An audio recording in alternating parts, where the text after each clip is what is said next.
The beautiful, sunlit, clear blue waters of the tropical planet of Quelya ripple in a gentle breeze and are disrupted moments later by a burning light that surges from beneath.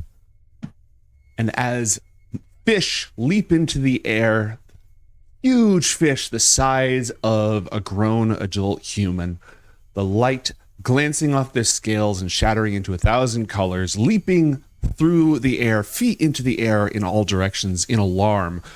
The water bursts forward, and a chariot pulled by burning horses composed of holy fire leaps out, breaking the surface, and then lands, running across the waves, just barely slightly bumped, as John and Asena emerge from the depths on the watery world of Quelya.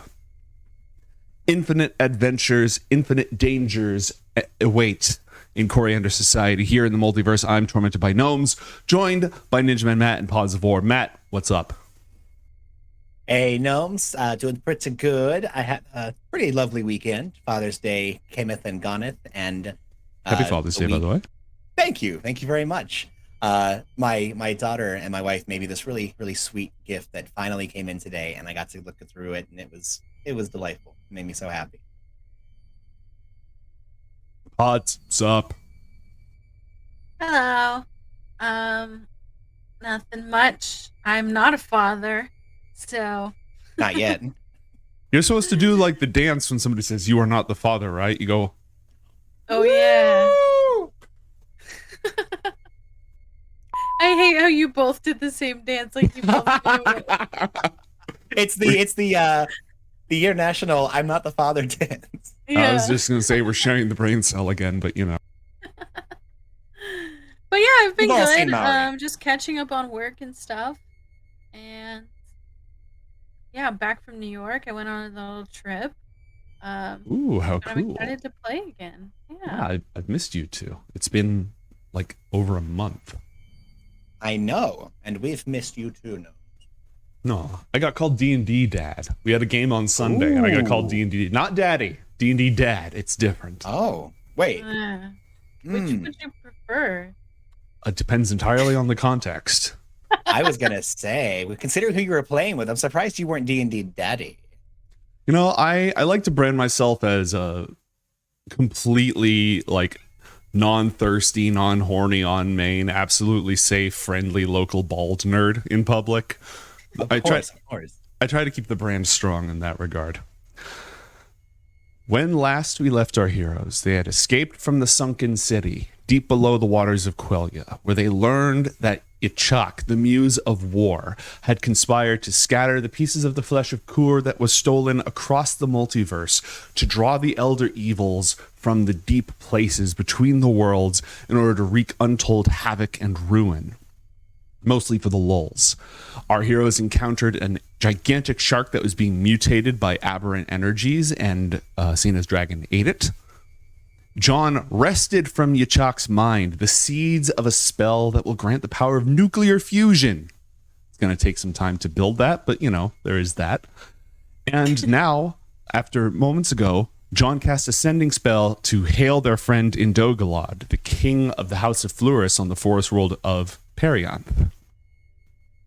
But for now, there's a salty sea breeze blowing, the sun is glistening over the waves, and our two heroes are just chilling on a holy burning chariot, like normal people do.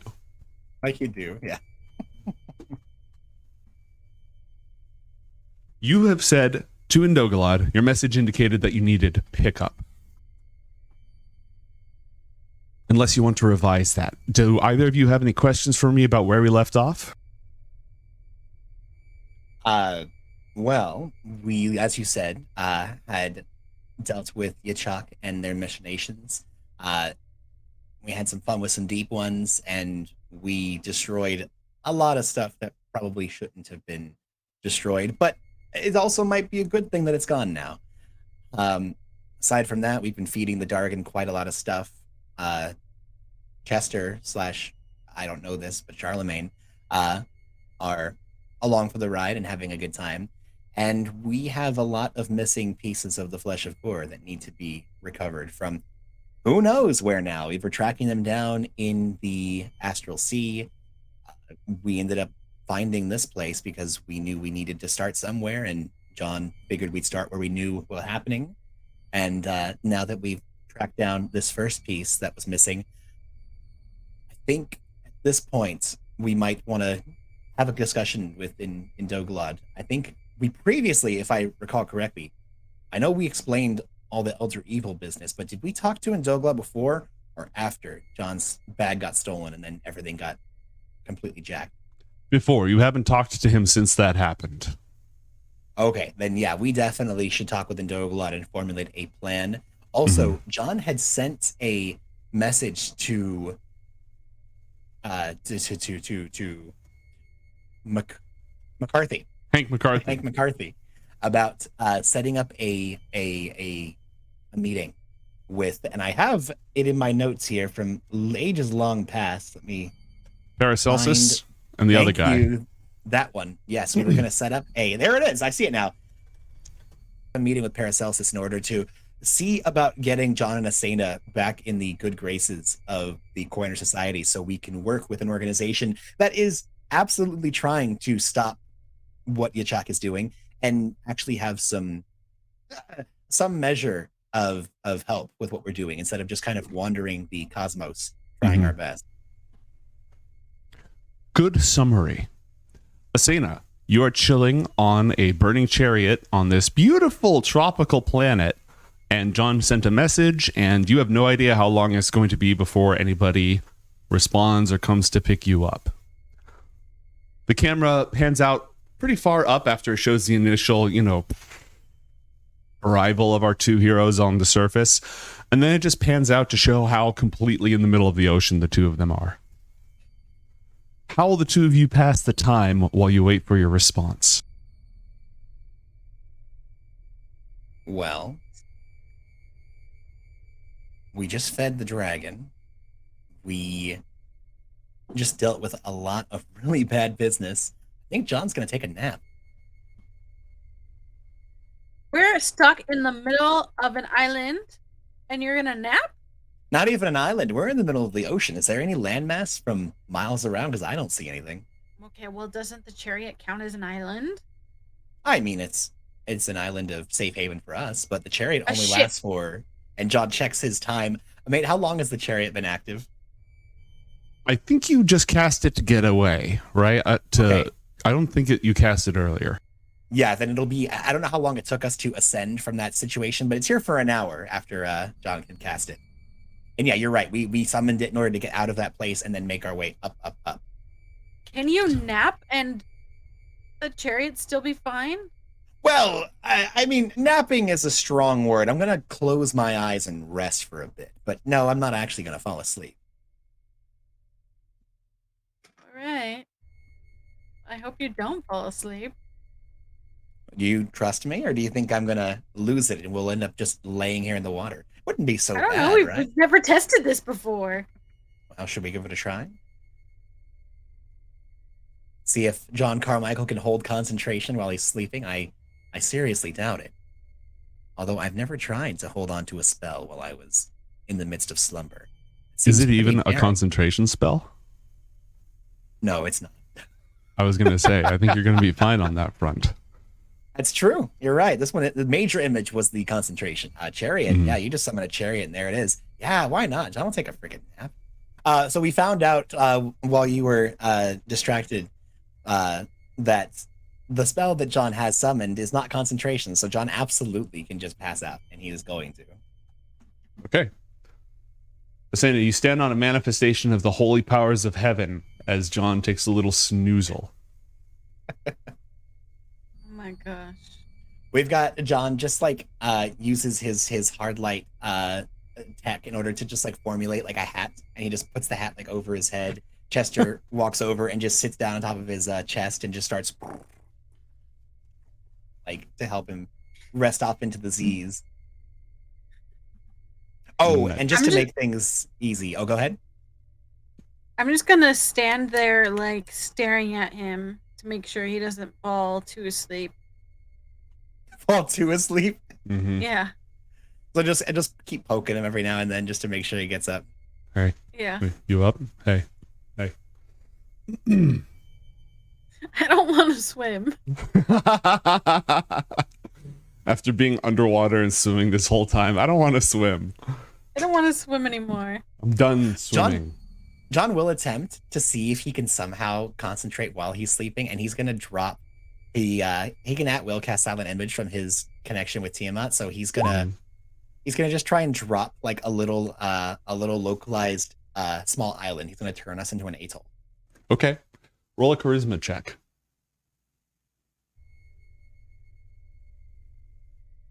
I'm just rolling straight charisma. Mm-hmm. I got a 7. Yeah. The moment that like you nod off for real, off it goes. Well, understandable. Have a nice day. And then as soon as Asena like flicks his nose and he wakes up, John just Silent Images right back up. And we're an island again. So there's a small island just winking it out of existence. It just keeps turning into flaming horses over and over like you do. Over and over again. Oh my gosh. Guys, you ever heard of Flaming Horse Island? What? What are you talking about? Yeah, there's this weird ghostly site people have been talking about. Bunch of kids and a weird talking dog are going to come check us out soon. Asena, about 20 minutes later, you see a shape on the horizon. And it's moving. Well, it's hard to tell at first, but it's heading towards you, and it is not on the water. It is above the water. And it looks like it has wings. Is it big? It's very large.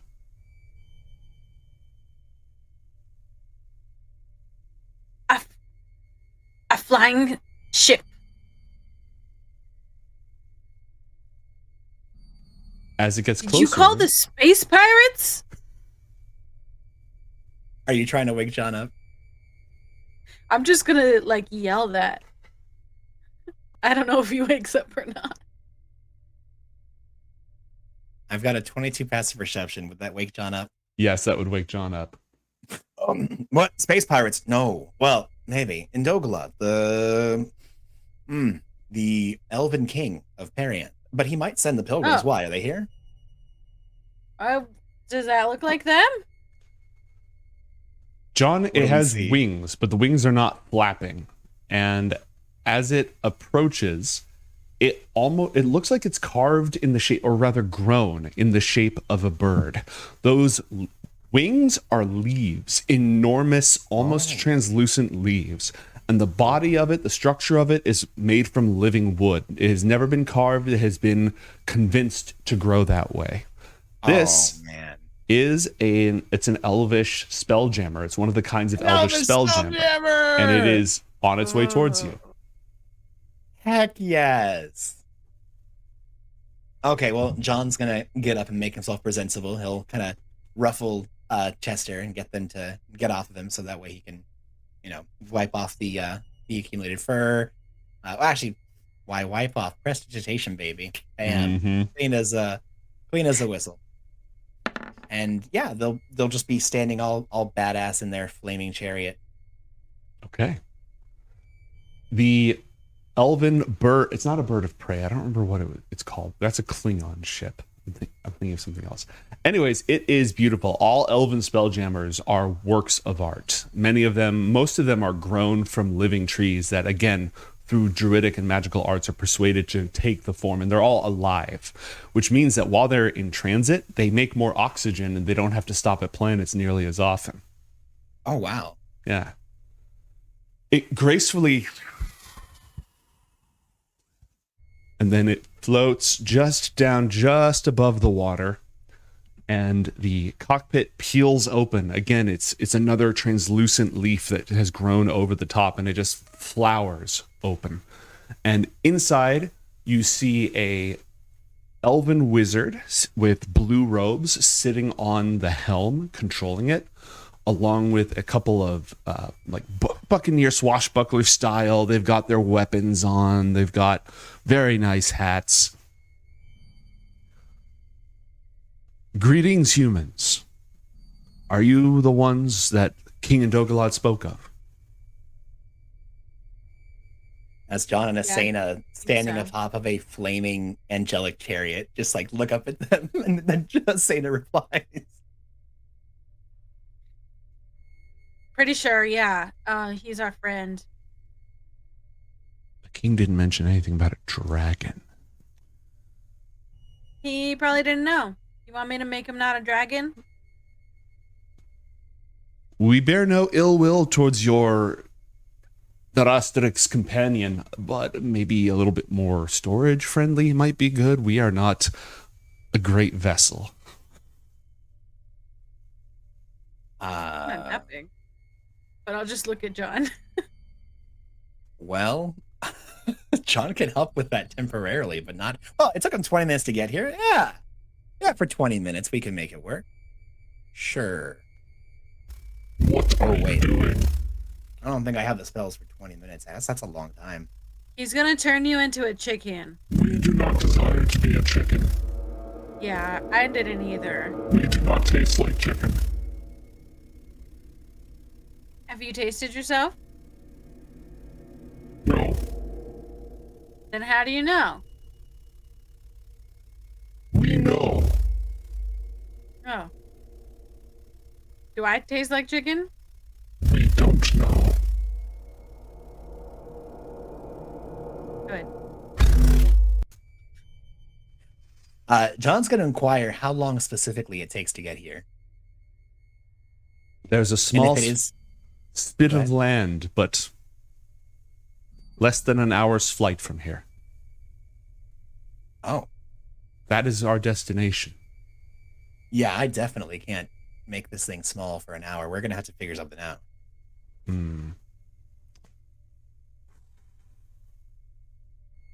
They all look at each other. They all fold their hands together for a moment, shut their eyes, and then each of them makes a very elegant flourish gesture, Okay. a different gesture. And one of them looks at the others and goes, "Ah, shit." Very well. Grabs a little pack, drinks a potion, and hops out. And just splash. Floats. This dragon's the size of a large dog. Does one of them seriously have to leave in order to make it The work? dragon's medium size. Yeah. It's bigger than a large dog. Oh, I don't know if you and I have met the same kind of St. Bernards that I've seen. But yes, I guess you're right. It's not a very large ship. Okay. Wow. All right. I could hold Tasena could hold the dragon. Like it's not a big deal. I think. Collapse We it. would be most loath to cause any sort of damage to our vessel through overcrowding. Alrighty. Besides, he'll be fine. He has a ring of floating and a potion of invisibility to sharks. Oh. So he's just gonna swim like a day to get where we need to go? No, we'll come back for him. Oh. Oh, okay. Oh, that's smart. Well, here, you know what? For now, and John's gonna hand this elf the reins to his flying chariot. You've got like, I don't know, how much 40 more minutes of a flying chariot. Go nuts. The elf looks at you, takes the reins, stands on it, looks in awe, then looks over at the pilot of his ship and gets this smug look and then peels off in this flaming chariot. Just, mind the big rocks. It can't take many hits. They bow, and one of the leaves of the ship like unfolds like a. Well, you're on board if you let him loose with the chariot. So they bring you in. They offer you some seats. Again, all like growing out of the floor. And Right. once you're all seated, it folds over and it flies off. Heck yes. I have never been in one of these before, and it is very exciting being in living wood. Very. What brings friends of King Fleuris to this particular featureless patch of ocean. My good elf, have you heard tale of a wandering magic user by the name of John Carmichael? Oh, yes, quite. You co-developed the Kimsman relay. Exactly. And many other things upon variant. Magnificent. You must tell us all about your adventures in the next 20 minutes. And John will do so. He loves Okay. talking about himself. He'll regale them with all of his journeys. After 20 minutes, you gain sight of one of those islands that's like a palm tree and sand. And that's it. It's Like an atoll. yeah, it's just it looks identical to the one that you summoned an illusion of, completely by coincidence. They land and it gently splashes down in the water. And their pilot rises from the seat, from the helm, and walks out onto the sandy beach and gestures the two of you to follow, along with your dragon and your cat. We do just as that.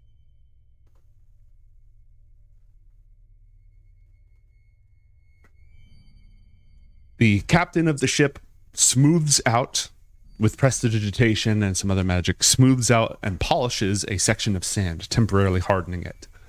Then begins the process of inscribing a teleportation circle onto it. Ah. Lovely. Mm-hmm. Yep, they're just going to teleport. They're just going to cast teleportation circle to send you back to the court of Fleuris. They happened to be in the area, and it was better than spending a level 7 spell slot to teleport who knows where. Well, there you go. Oh, Mm-hmm. smart. And surely the king will reward us greatly for bringing you back. I will reward you greatly for bringing us back. Oh, that's completely unnecessary. What did you have in mind exactly?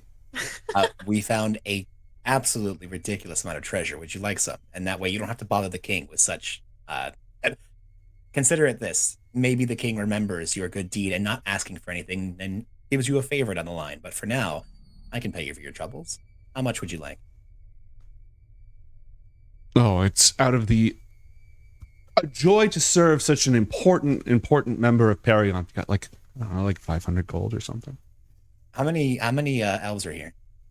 There are 4 of them, and the one who lost Rochambeau, who's floating in the ocean. So 5 total. John will drop 1,000 gold pieces, and so that way they can each have 200 gold. Okay.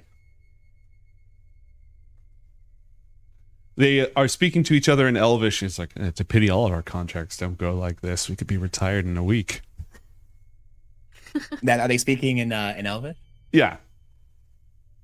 John's just gonna do like one of those. Gosh, I know, right? It'd be amazing. One of them looks at the other like, come on, what do you think?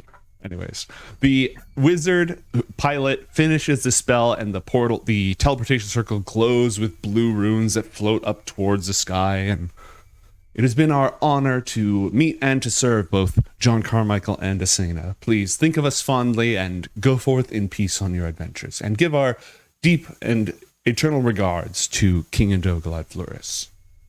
And as of course we shall. And if you're ever in the neighborhood, or you feel like going on some sort of, I don't know, amazingly crazy adventure, how would we go about finding you and your group?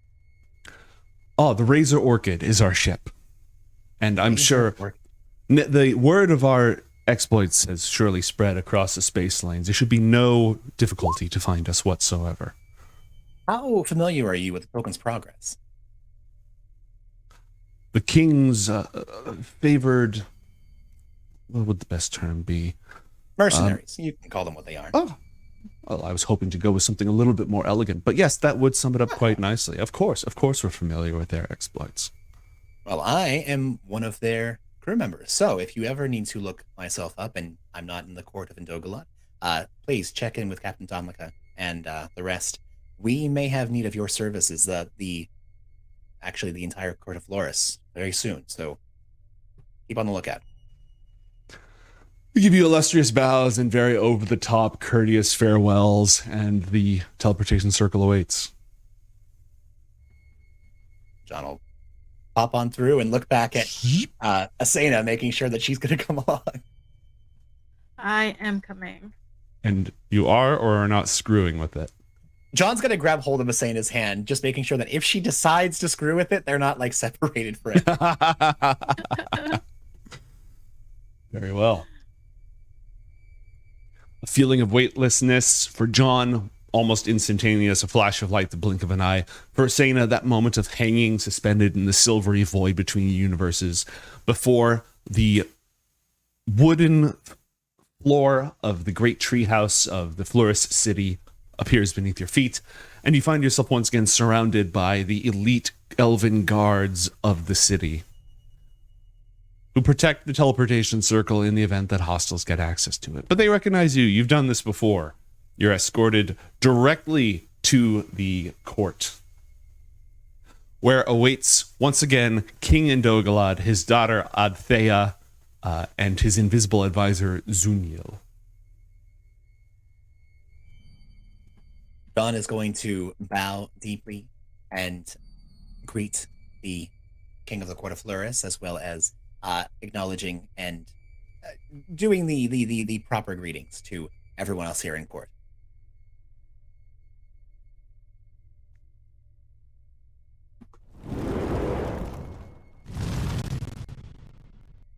And while we get ourselves situated, just so that way I don't forget, John is going to wait. It won't be his initial thing, but I want to make sure I put out there. John is going to send a message, just cantrip message to the king, and find out if John could visit the Fleuris treasury to make an exchange. I've now realized John goes around carrying a lot of money, which he doesn't need to go around carrying a lot of money. He could have things that are valuable that aren't just tons of coins. And again, that'll be towards the end. I don't want to forget it, so I'm mentioning it now. Of course. Now that Marikoth has been completely pardoned, I'm sure that he can help you with whatever exchanges that you need. I will make those arrangements. The king welcomes you with grandiose open arms and almost immediately dismisses everybody, all the guards, everyone from the room who isn't one of his core court.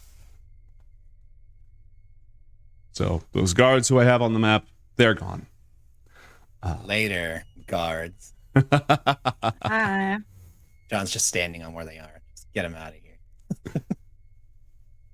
Do you want to go ahead and update the king on friggin' everything? I don't know.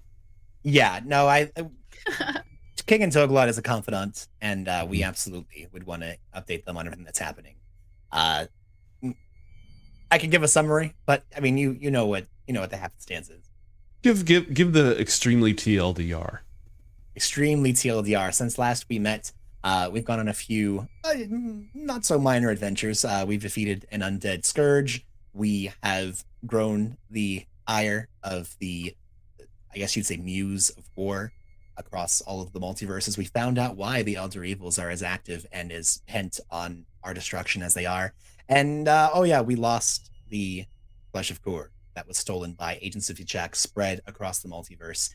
And now not only are the pieces that have been sealed across the various planes drawing danger ever closer to them a problem, but now there's other pieces that are lost and are probably going to be hidden, and we'll need to track those down before the worst happens. Oh, and also that deal that I made with the Queen of Draconic Darkness, I kind of planted one of them on her, and it only became relevant to me recently, realizing the folly that I had made without knowing it at the time. So we've got quite a lot of things on the docket that need to be addressed, and whether it happens now, tomorrow, a year from now, or 100 years from now, that is going to come knocking on Fleuris' door at some point. So it's probably best that we try and factor in how to best assist each other before things get really bad.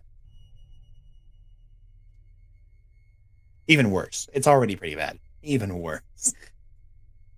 But it's getting better. We're putting band-aids on open, horrible wounds. Oguk Cairnmelter, member of the Pilgrim's Progress, dwarf cleric and story keeper, covered in tattoos, telling the rich history of the dwarven people of this world, completely shaven, beardless, hairless, in accordance with the mourning customs of the people of this world, of the dwarves of Pyrespace.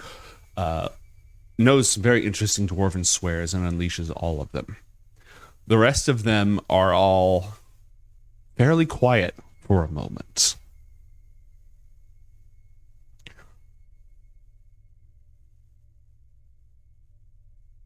And then Indogalad speaks. I fear this is a peril that the people of my world can ill afford, as the shadow of the spider moon falls ever further across our planet.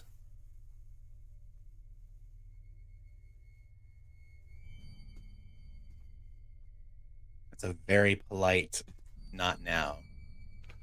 What have you in mind now? And you, Asena, what are your... Where first will you act? What aid would you seek from us?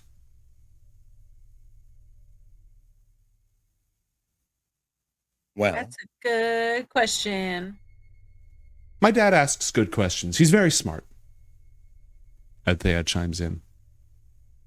Do you speaking, know how to teach this Dargan how to fly? I do not, but I do have an ally in the woods who could be of great help in that instruction. It was just something I Oh. was thinking about when we didn't have enough, space on that ship. Is don't Dargans know how to fly? Yes, but I doubt that they could keep pace with one of our spelljammers.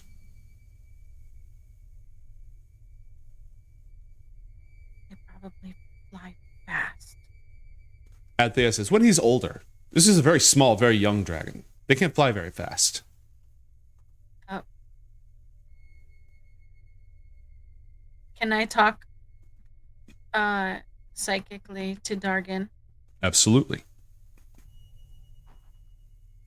You can't fly very fast. I can fly faster than the small elf can run.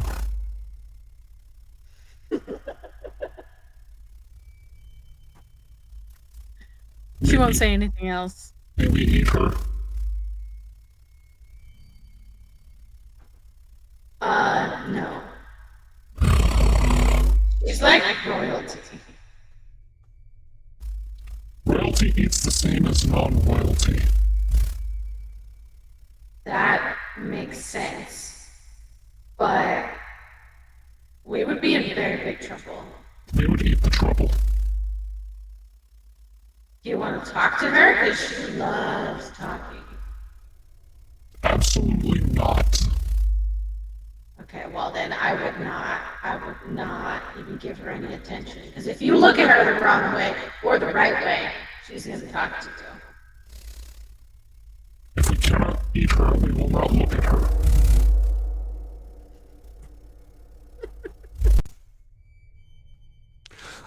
Dargan hangs his head down and does that lizard tongue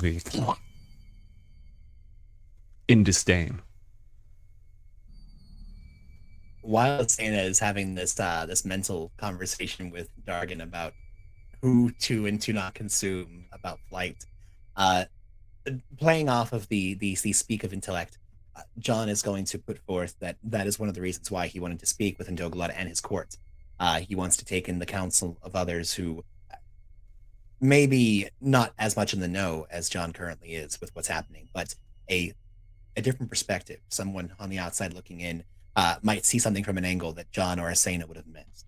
And he, first of all, is seeking to get at least their assessment of what aid could be proposed, if anything. And beyond that, John has a few proposals of his own. Great is the magic of the House of Fleuris, and greater still the lore of our ancestors that we keep safe here. I am certain that we can be of assistance. Already we have bestowed these gifts upon you for the many good deeds you have done in turn to us, and that magic remains at your disposal as part of that eternal bond of friendship and trust between us.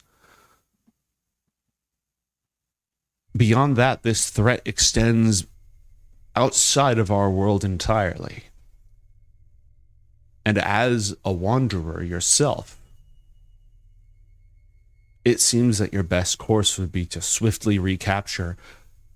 And as he's saying this, Althea like almost interrupts him and then just is clearly like sitting on something. Recapture what has been lost as swiftly as possible.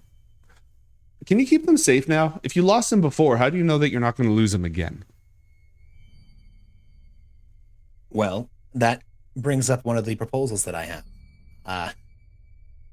Initially, these artifacts were not mine to keep safe, as your father knows, and I think I may have mentioned to you before, Anthea, I was a part of an organization on my world that safeguarded things just like this, kept the magical, archaic, and occult away from the prying eyes of typical mortals and allowed them to live their normal lives while all of this was happening in the darkness, the shadows in the background.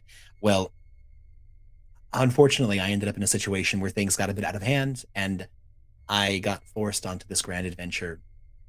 Really got thrown on the deep end of the pool of terrible and horrible consequences, and have been trying to figure it out ever since. I've stumbled quite a few times, but on the most part, I've done my best to do right by the situation that was thrust upon me.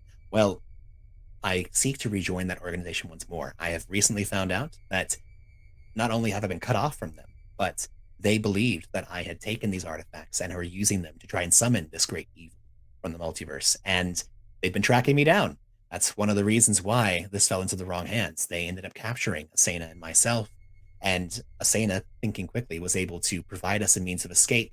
And eventually, when we were able to locate those agents that had taken all of our equipment, unfortunately, they had been bested by agents of the Muse of War, completely and entirely eradicated. And my possessions were scattered to the four corners of the Astral Sea. We've recovered the bulk of it, but realized that the Flesh of Kur itself was missing. I seek to agency that had been hunting me and explaining what had happened. Hopefully, they will be more amenable to helping what had happened previously. We want to rejoin the Coriander Society and hopefully, as you said, King Indogalad, be able to use their assistance and resources to help track down these pieces of the Flesh of Kur. But they couldn't keep it safe either. If the ones who caught you got killed by these people, then how do you know that they'd be safe with them? Because there was just two of them, maybe three of them. There's an entire organization at their back. Imagine this, Althea. What if you and Myleth had gone out on an errand for your father, and this was entrusted for you? Your father trusts you, and during this mission, someone mugged you and somehow was able to take this item that was entrusted to you, and now it was gone for who knows how long before you could recover it, if ever. You wouldn't say that the Court of Fleuris is no longer to be trusted, right? Like, you wouldn't have your ill deed prove that your father's entire kingdom is unfit to rule. This was one mishap with one small collection of an entire greater thing. That's a bad example. Father wouldn't send me out on an errand.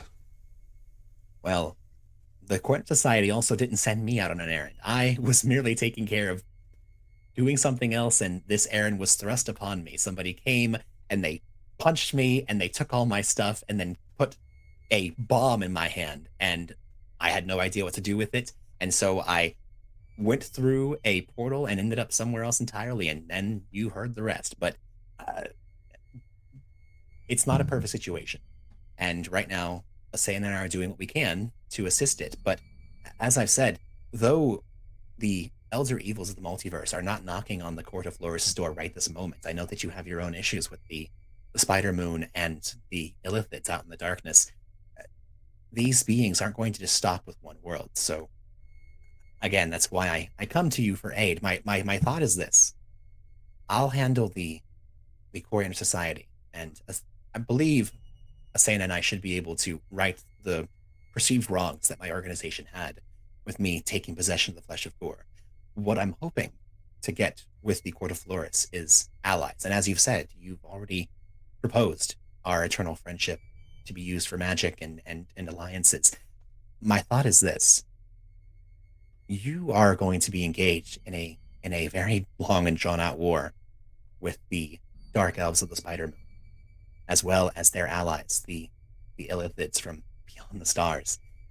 We've known about that for some time, and though I've been running around trying to stop all manner of terribleness across the multiverse over this last many years, I think that it is imperative that we get your aid. And if that means that we have to secure your station here in Pyrosoul, that may be what's necessary in order to be able to use not just the society, but your own resources to track down these individuals, find out where they are. I have no idea across this vast multiverse where these beings are. We've tried tracking them through the astral sea, but mindlessly following trails is only going to get us so far.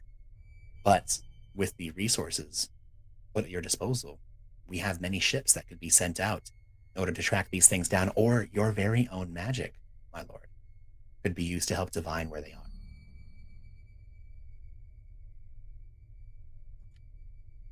There is no need for you to trouble yourself with our woes.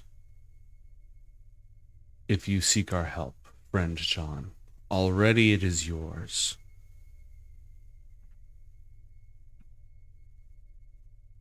But we have seen the prowess that you bring with you and the might of Asena upon the field of battle. Your unusual intellect and knack for solving problems. Your aid in protecting my world from the shadow of the Spider Moon would be most welcome. Already, I swear to aid you however we can, and if you can help us lift that burden, then the scope of that aid will widen. I propose two things. First,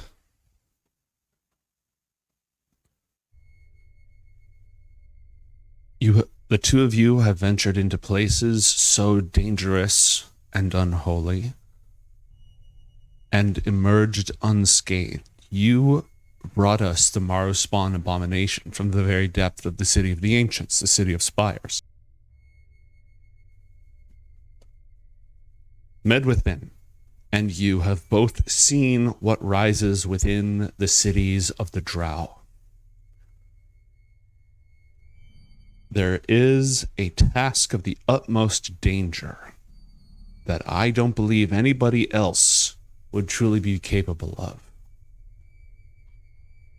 And if you can aid us in that and strike a great blow against the hidden masters of those Drow before their war can begin in earnest,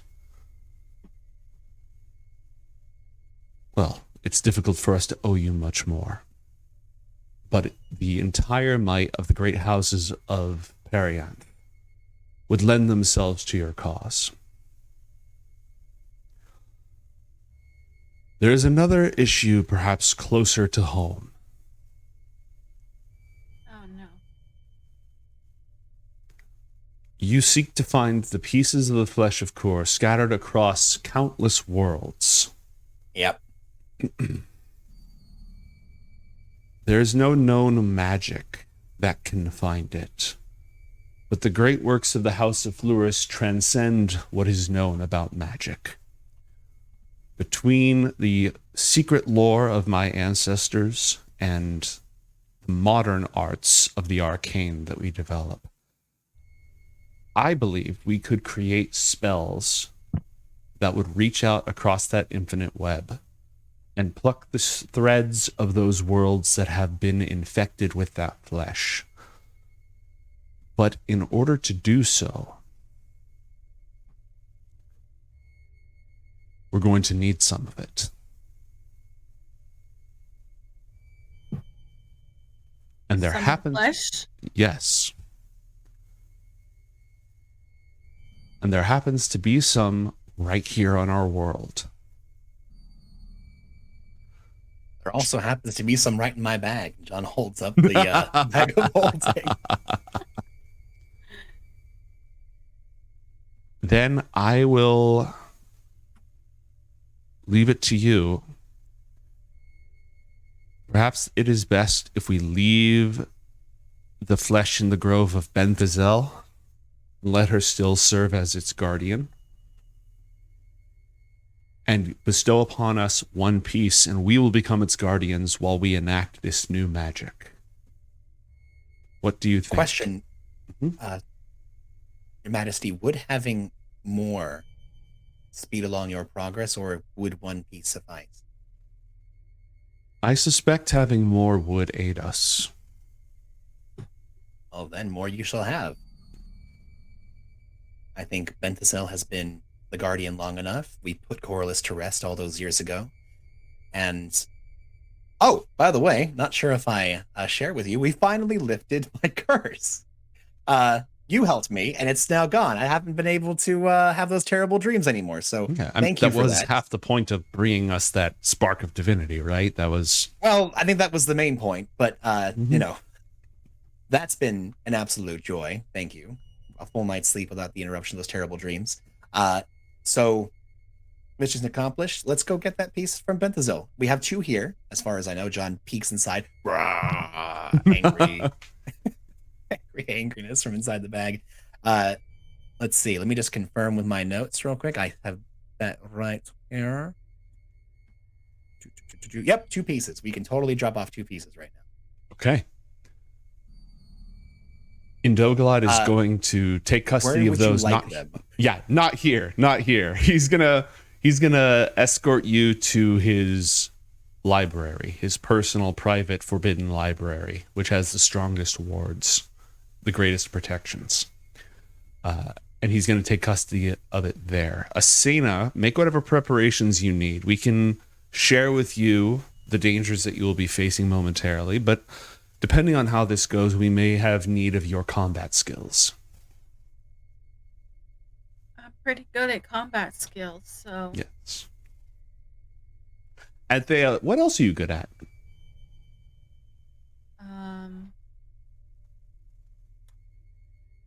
Raising Dargans. How much experience do you have in raising Dargans? Very little, but I know I'm good at it. Have you ever had a Dargan? I haven't. Well, that means I'm better at it than you. That seems reasonable. Anything else? I'm good at just punching people falls under the combat, doesn't it? Yes, I'd say so, yes. I'm good at getting into the astral plane. Ooh. She has a million questions about that. As Indogalad goes off with John to go lock up the Flesh of Kur, she has a million questions about the astral plane and how it feels and how you get there and why you're able to do that. And she will grill you as long as you're willing to talk. I'll have fun and answer her millions of questions. Okay. John, the doors to the Forbidden Library of the House of Fleuris are deep within the roots of the tree, under the ground. The doors are completely hidden, and Indogalad seems to know like a special knot that you press in order for the roots to part and reveal the door. It's also sealed with multiple wards, glyphs, that kind of magic against detection, and some powerful private sanctum wards to prevent teleportation and divination. And you recognize a few that would blast the crap out of you, wither your flesh, that kind of thing. When at last... Nate, go ahead. Question. Are only John and Indogalad here, or was anyone else allowed to accompany them? Only John and Indogalad are here. Okay. Copy that.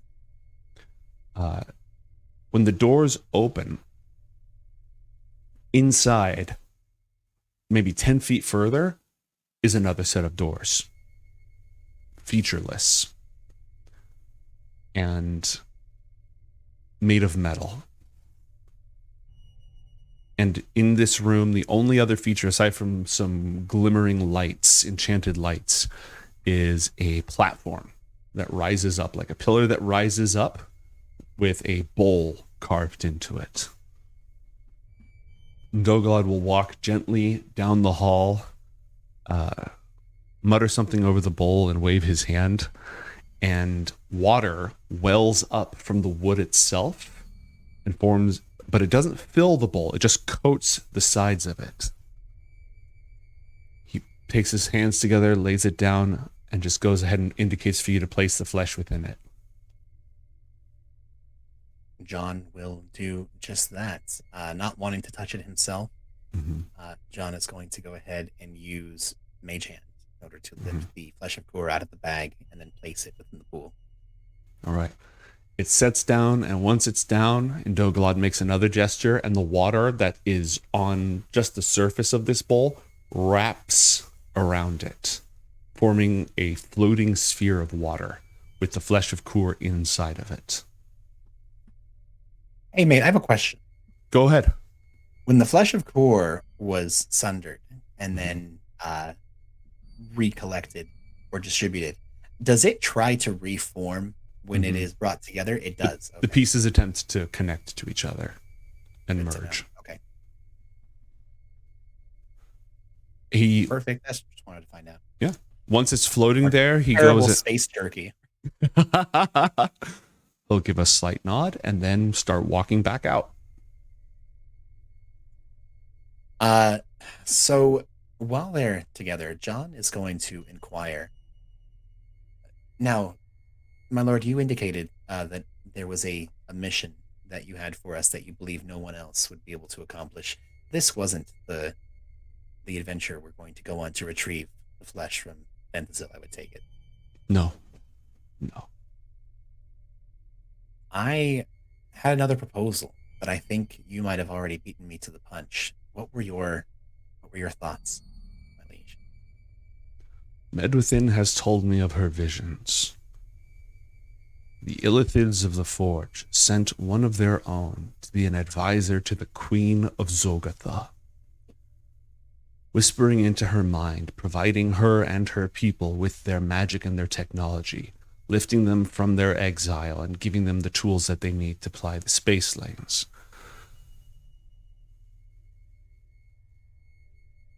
I want you two to kill this emissary. They will be greatly protected in the heart of the most miserable, hideous city of suffering within this system. No elf would dare tread there. But the two of you, with your skills of stealth, subterfuge, and the terrible power that you wield, I believe you two could enter the city. Zuniel has shared with us many secrets of its defenses, its personnel, everything that we would need to know. The High Queen's palace, where her advisor stays, who it is that protects it. I believe the two of you could strike down this emissary and help sever the connection between the Illithids and the Drow. And my king, do you believe if we were able to destroy this Illithid emissary, the relationship between the Elves of Perianth and the Elves of the Spider Moon, Zuniel has already proved that there can be friendship and kinship and peace between your peoples. Do you think that if this connection is severed between the Drow and the Illithids, that such a peace could be brokered between your peoples? Their pain is millennia old, and I don't know how long it will take for those scars to fade. But I do know that with the outsiders wielding them as their dogs of war, there is no such hope. I can't say if there will be hope in their absence, but I know there is none with their presence.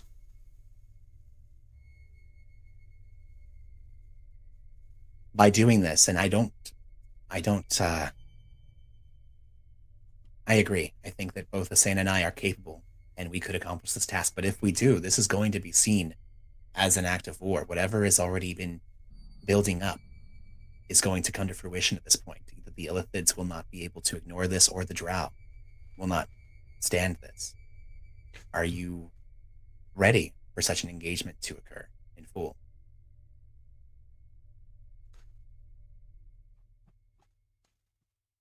Yes. And more importantly, they have yet to strike with their full force. And I have no doubt that they intend to. Already they prey upon our ships and lurk just at the outskirts of the reach of the Kimsbin relay. I'm sure that they are just chomping at the bit to strike at us. Pushing their hand so they strike sooner than they're prepared to, than they intend to, than their advisors tell them to, I think that will play to our benefit. And actually, I had another plan in regards to that. I'm not certain, and I myself am not aware of the full scope of that invasion and occupation. But would it not be to Harrian's benefit if, at the onset of this engagement, if Asena and I should assassinate this emissary and the Drow and the Illithids go to war in full, presumably they'd bring the bulk of their force to bear against the systems of Pyrespace.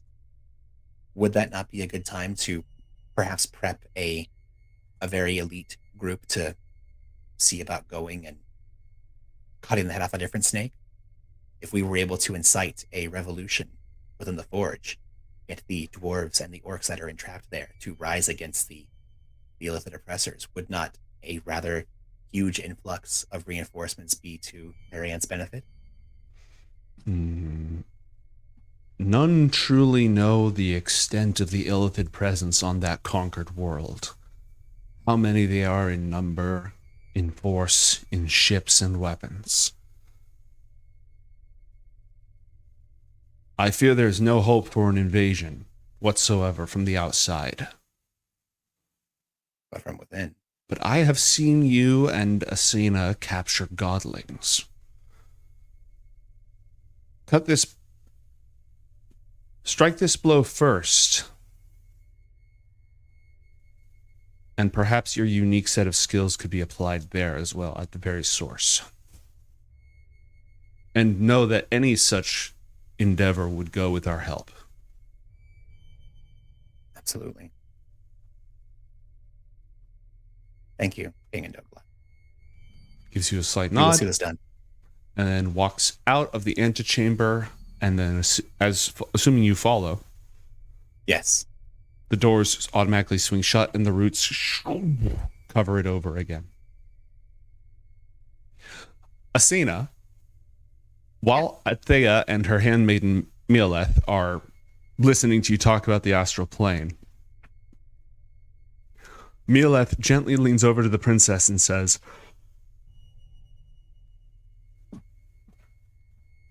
"My lady, you should ensure that our champion is prepared for the task ahead." Right, of course. Do you know who Benthazel is? Bentho who? Benthazel. So, a long time ago, there was an evil tree on the jungle world of Verdura. And there was a half-elf here named, she wasn't called that, she had a different name. She was in love with a person called Corliss, and they went on adventures, and they went to this place, and they cut down this evil tree, and the evil tree had a curse on it, and that curse went on the person who cut down the evil tree, which went on Corliss, who was Benthazel's lover. And so he died of a nightmare curse, and then he turned into an evil tree. It grew from his corpse. And so that he died here on Perianth. Not too far from our city, actually, within decent distance. And so she stayed to because the evil tree, it would send out its curse and then bring people to it to die. And so she stayed there because she had powerful magical songs, and she learned a song that was going to counter the magic of the evil tree, and she stayed there, and then she turned into a tree person because she made this bond with nature and studied that magic. And so she became the guardian of this place. And then much later, John came to our world, and he met her, and he had a piece of the Flesh of Kur, and he needed a place to keep it. So he went and he killed the evil tree, and then he became cursed, and he gave her a piece of the Flesh of Kur and turned it into a new evil tree that she's going to protect so that nobody could take the Flesh of Kur. And then That's why you had to go to that desert world and capture the Maraspawn abomination to get rid of the curse that was on John, because when he came back here from that other world, the curse was reactivated and he was almost going to die from nightmares. So now there's this evil tree with a piece of the Flesh of Kur, and we're going to go get it. You know, that makes a lot of sense. You know, don't tell John this, but I think you're better at giving updates on what the quests are than him. John has a lot of interesting things to say, but he's very bad at explaining things in a simple way. Don't tell him or else he'll kill me. No, he won't. He wouldn't kill you. Okay, that was an exaggeration, but it could be our little secret. Mm-hmm. Okay, so how do we get the Flesh of Kur out of this tree without it cursing us again? Well, it's a different tree because the cursed tree got cut down. This isn't a cursed tree. It's Right. a mutated It's a Kur tree. Kur tree. So it's completely new, and I don't know if anybody knows anything about it. Okay. But Benthazel has been staying there using her magic to keep its magic at bay this entire time for the last few years. So she should still be there to help, and I bet that she'll be really, really glad for that tree to be gone. But I don't know what will happen when you try to cut it down, or if you're going to cut it down, or if we're going to transplant it. I don't know what that part of the plan is. Okay. Well, is that what we're gonna do next? Yes. Is that what John's getting the rundown about? Oh no, John just gave some of the pieces of the Flesh of Kur to my father for safekeeping, and so that he can experiment with a spell that's going to help track down the rest of it. Right. I just didn't know he knew about our new quest. Okay. So that's what we have to get ready for? Mm-hmm. Well, I think I'm ready. Wonderful. You'll have to tell me all about it when you come back. Oh, you're not coming. I don't imagine Father will want me to go along. That's I still could, fair. but I doubt I'll be needed. The two of you will be there. John and you have proven very adequate at handling powerful, magical, evil things. I wonder if we can take it out without killing the tree. Are you good at that? How much do you know about trees? Do you deal with trees a lot? Sometimes. Do you have a stick? She looks around at the place which is literally a giant living tree that all of you are inside of. Yes.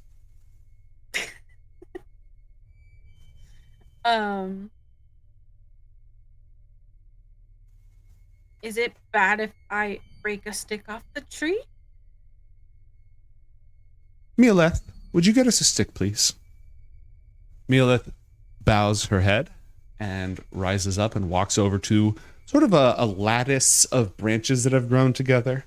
She looks around, she finds one, sort of pinches, twists, and then brings it over to you. You now have a stick.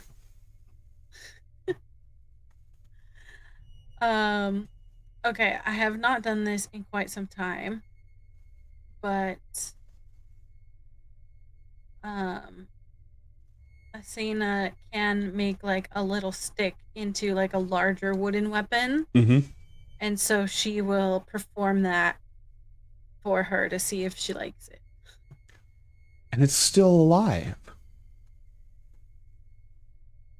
I didn't know you practiced the druidic arts. So you practice martial arts and astral magic and primal druidic magic. How did you learn all of this? This is a very unusual set of magical abilities. They don't normally go together with each other.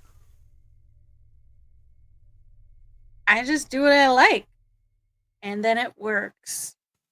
Me too. So, who says you have to pick one thing? Nobody. Some things just tend to go together.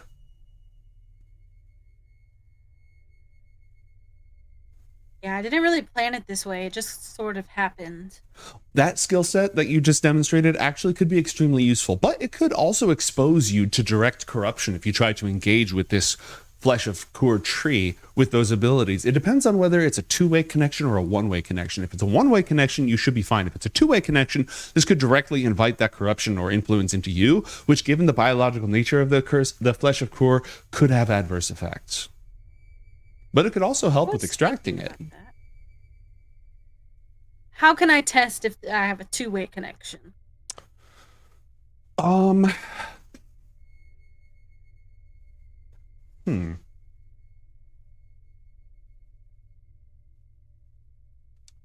have some ideas, but I'm going to need to go to my garden to test them. Okay. So you can stay here, and I'm going to go to my garden. Mialeth, let's go to the garden. And her handmaiden rises with a bow, and the two of them just start walking off. And Asena turns it back into a stick. It is now a stick. At that moment, assuming that he wasn't planning on going anywhere else, John walks back into the room. Oh, that's a nice stick you've got there. Yeah, we're just doing some stick magic. Yeah, like you do. Stick magic. I get it. That's so funny now that I think about it. You're all about sticks and stones.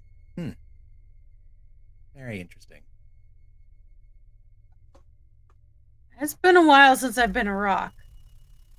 We do not understand the stone connection.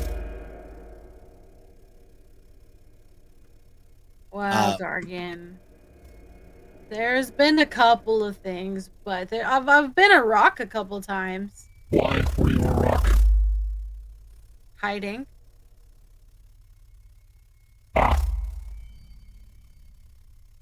I would simply eat the thing instead of hiding from it. Sometimes you can't just eat everything. Does somebody tell you not to eat things? No, because I learned it on my own. That doesn't make sense. It's harder, so it's a good thing you have me to teach you what to eat and what not to eat.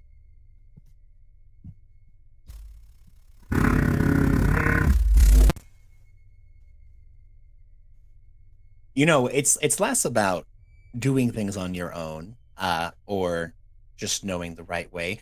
Asena is not necessarily only telling you what you can and can't eat. Asena is preparing you to be able to, as you learn and grow, you'll be able to intrinsically be able to decide what things you should and should not eat. Asena won't be with you forever, so she won't literally be able to stay there and watch over you for the remainder of your life, but she is going to give you the skills necessary to know when it is and is not applicable to eat. Why won't you be with me forever?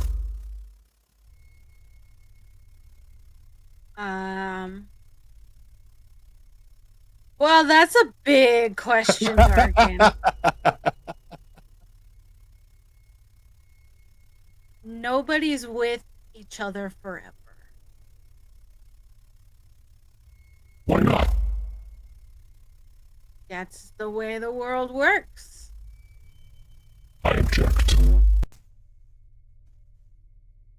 Me too.